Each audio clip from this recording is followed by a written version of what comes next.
ताकतें जो है ना, उन पर ज़वाल आएगा। फिर ये छोटी जो ताकतें हैं, ये छोटे जो मुल्क हैं, ये आज़ाद होंगे। क्यों ना पाकिस्तान में ऐसा कानून बनाया जाए जिसमें आम आदमी को फ़ायदा हो, ऐसा नहीं हो सकता कि जब तक ये जर्नैल बैठे हुए हैं। जब तक ये जनरल बैठे हुए हैं।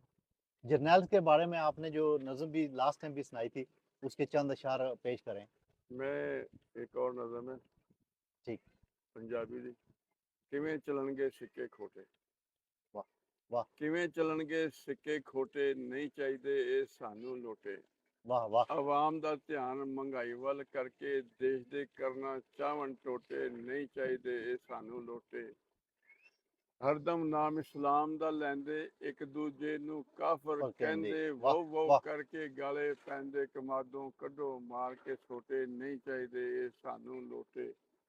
ਸੂਫੀ ਪੀਰ ਲਕਬ ਸਦਾਂਦੇ, ਸ਼ਰਾਬ ਨੂੰ ਹਰਦਮ ਹਰਾਮ ਕਹਾਂਦੇ, ਆਵਾਮ ਨੂੰ ਕਹਿੰਦੇ ਜ਼ਰਾ